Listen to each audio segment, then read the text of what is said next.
What's up, world? This is Raw with Live Loud, coming at you guys again with another episode of Say It Loud. One of the things, again, I've been loving these projects, loving to connect with my people around the world. And what's been most amazing about my experiences out there is not the expected moments on being able to travel the world and go to where I know what I'm going to encounter, but more so the gifts and the moments that I receive in the mix of it. So one of the stories that I actually want to share, which is my guest today, which is Hakam, I met him in Iraq.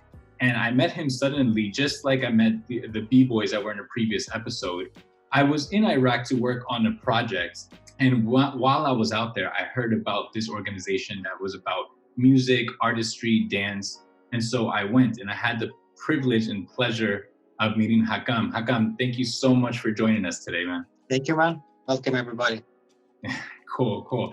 All right, so guys, just so you guys know, because of the internet connection in Iraq, Hakam is currently in Iraq. So between the internet connection going on from here and there, we're gonna switch his video off. And so his photo is just there. So you guys hear his audio much better. So Hakam, you can go ahead and turn the video off now. Okay, cool, man. Well, again, man, thank you so much for joining me today. So as I was getting into the story, I was sharing that you're a musician and that I met you in the grounds in Iraq, but why don't you do a better job at introducing yourself and who you are, what you do, and how that shows up in the world.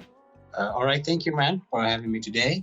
My name is Hakam, and I'm physical chemist. I study my PhD now, and I'm also on classical guitar. I met with Raul in 2017 in Erbil, in Kurdistan, Iraq, and it was a few months after the war with ISIS, after my city was liberated. So at that time, we had so much energy because we had been under ISIS for 3 years. There was no music, no cell phone, no internet, no satellite, no anything. It was actually looked like the Corona time now.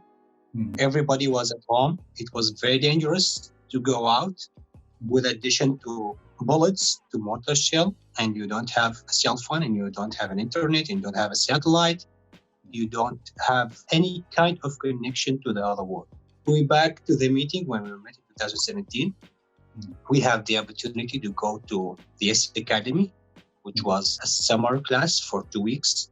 And it was really a big opportunity for us. And it was the first time that we met with real music teachers.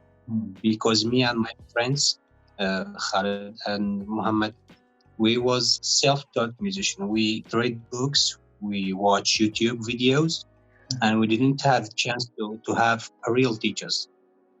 So at that time, we have a real professional musicians to be teachers for us. And imagine doing that after the war. So it was a great time. Yeah, man, I would imagine so. I remember when I met you guys were sharing your story. Thank you for jumping right into the story part.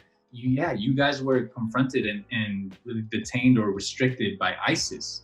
And you were explaining that they were such a big dominating part in your community that you guys had to, again, I'll let you share your story about your instruments and doing that kind of stuff. So I know that you're getting your PhD now, as you said, and you're a musician. And one of the reasons why I wanted to have you on as my guest today, because the stand and how you guys were using music in this time as ISIS was getting pushed out of your community. So can you tell us a story about how you guys came together or what that experience was all like?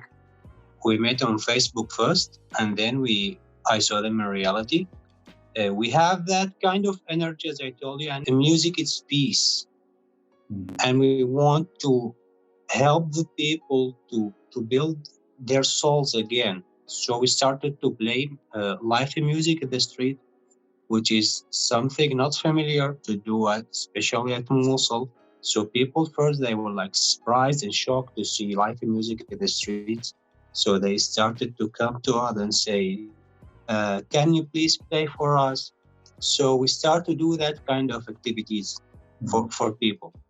And we did that even before the city was fully liberated. We play at Mosul University, which was in the danger zone. There was snipers, there was shells falling in the campus, but we didn't care. We have that message, and we want to give something to the society to help them through what they have been. Yeah, man, that's just so amazing. I know when you were sharing before and even now, what made you guys want to play despite, because you guys were said that you guys could easily be executed for playing music in a city that still wasn't completely liberated. There were still some inhabitants of ISIS there, and you guys were risking your lives. So what made you guys go and take that stand to go and play music for your community? It's very hard to explain that, because at that time, when you have faced it more than one time, you come to a point, you say, hey, I may be died in any minute. So I want to do something that maybe to be beneficial to the society. I want to give something back to people. I'm not afraid anymore. I'm not afraid of death. Yeah. Imagine like staying at home, you may be killed by an airstrike, by a big mortar shell, by an RPG. So we could die at any minute.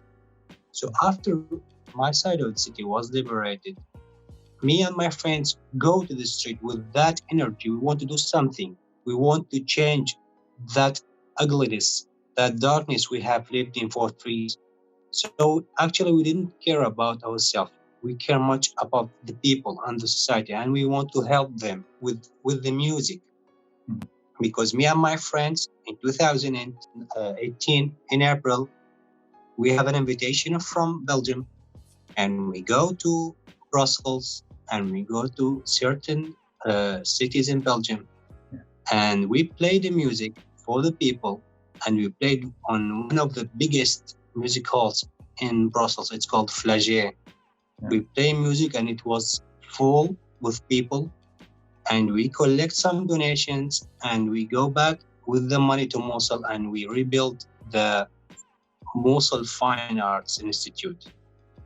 So that was one of the biggest dreams that we make true, to make something real in the society from music. Wow, just thank you so much for your story. That's really incredible that we can't even just imagine the conditions of constantly being faced with the possibility of death, that it becomes a very high, maybe high probability in your world, and you still decide to go step out. Because I know a lot of people will take that experience and they'll hide as much as possible. But you and your friends took a stand, create something for your community when you know they're in need of it. You, as you shared before with me, you guys utilize music as a way to pull back the community, because that's when you guys needed to come together the most, right? Yeah. From psychological point of view, the human nature, there is two parts when you have in danger. It's fight or flight. I think we choose to fight at that time. Yeah. and we did until now. Yeah, each one of us lived in wars through the whole stages of our lives. So we have wars with Kuwait, Saddam Hussein time. So it was, and then 2003. So it was war after war the whole time. But at ISIS time, it was the biggest one, because they were targeting literally everybody. So that was the biggest danger I faced. And I think that pulled something out of me. I don't know if I can say that make me stronger, or I have more courage, because sometimes I remember those days and I just say, hey, was I crazy to go out and play music in the street and there was like snipers in the street? So, but it's not only you. It's something that affects the whole city. So you want to make a change, even if it was on your own life. That was the situation. I mean, there's so much courage that you're operating from right there, man. I remember, again, when we first met, you were sharing that as ISIS was getting pushed out of the community and being liberated by ISIS, right? Now was the time for the community to come together for those final pushes, for them to really get out, and for you guys to own that. And I would imagine that your act of courage, and also, again, with your friends that are act of courage, coming together to play this music for your community, to some level, it must have made it okay for your community to come out also. You know, like if they see you guys out there, you guys gave permission for those to access their courage and come out and reclaim their community. Exactly. That's what was happening. And we were targeting places that was burned by ISIS or by airstrikes, used it to execute people. So we were going to the same places and we started playing music to change the image of those places in people's imagination. Right. And that's so powerful, man, just because you guys have to live there. I mean, these communities, they're people, those are people's homes, those are people's environments. So to go and create a different experience in these places, I would imagine it makes it feel like theirs again. Can you share what this song that you guys wrote? I think you guys may have written many songs together, but I know there was one song in particular that you guys were playing and teaching. Yeah, the first that we play was its name was The First Meeting. The first meeting of us as a member of the band. We started at Mosul the first time we met, and we completed it at the S Academy with the help of our teacher in the class, Ravi. Yeah, I remember, and that's so powerful, man. So like, I really love that you guys find your way to take a stand. One of the reasons why, again, I have LiveLOUD as my business is because there could be small things that we do, right? In our businesses, in our actions, in our hobbies that could be perceived as small, but we take action into it and we make it so big, man. I can't imagine the level of courage or what you had to call upon within yourself and also your fellow band, for them to come out into the community and play for that and to really bring healing. And again, I know that you guys continue to do that stuff. I loved to watch your guys' journey as you grew, as more people got to recognize you, and as you guys got more publicity for the stand that you guys were taking. All right, so let me ask you this, man. If we could go back, can you tell me what that experience was as ISIS was in your community in regards to the music? Yes, the first year, the first 6 months or the first year of ISIS came to Mosul, they were like good people. Hey, you think you can smoke, you can play cards, you can smoke shisha, you can wear anything you want. We are here to help you. We are here to make you free. All kind of that stuff. After that, they started to become uglier. They forbidden smoke. You have to longen your beard. You have to shorten your trousers. Women have to be all covered from top to bottom. Then they start to do more ugly things. Started to execute people live in the street for silly things. If you have an internet, you will be executed. If you have a cell phone, you'll be executed. If you have a satellite at home, they were like certain punishing for that. If you shave your beard, that would be a problem. So for us as a musician at the first time, it was okay to play music at home. My friends, they used to start an electric generator to make some noise, and then he played inside the house. That was for first year. After that, it became more dangerous to do that. I hide my guitar in the ceiling. My friend buried his violin in the garden, and unfortunately, his father watered in the garden, and his violin was damaged. Yeah. Because he didn't tell anybody, because at that time he thought it would be dangerous for them to know. So his father go and water in the garden without knowing that there is a violin buried in the ground. So his violin was damaged. So it was very, very dangerous at that time to be a musician. We had a chance to be killed, and it will be on movie, and everybody in the city saw it, and they would broadcast that on the internet. So it was very dangerous at that time. We have to stop playing music. I can't go to work, I can't study. So music was the only thing that I can do. And it was very dangerous at that time to do so. Sometimes I couldn't stand it. I bring them on the ceiling and play maybe for 5 or 10 minutes, and then I put it back again in the ceiling. Wow, man. Again, thank you for telling your story, man. It's so amazing, and I definitely knew I wanted to share it. You left a lasting impression with me, along with your band. You guys really just could go and act in such a way of just courage for your community. And it was really something that I couldn't wrap my head around. And it always stayed with me on like, you know, we have the ability to go and make the impact that we might want to make and go ahead and help out in the way that we might want to. But then when it for some people, it's already difficult enough to go outside of yourself to go and be at service, let alone possibly face death in doing so. So it's really incredible that you guys were able to utilize these talents, utilize your skill and passion, and give it to your community in the sense to transform maybe back to how things were before ISIS came into your community.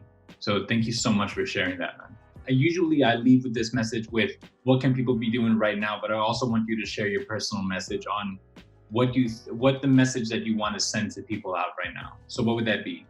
Yeah, I was saying that maybe now you have a lot of free time, but one day you will maybe have a job, a full job, and you will become very busy that you cannot do the things that you love. Maybe doing your hobby, maybe going out with friends, gathering with family. So do the things that you love as much as you have the time for that. And the other thing, if you face any difficulties in life, for me as a person, I faced the ISIS thing in my 20s. That thing make me stronger.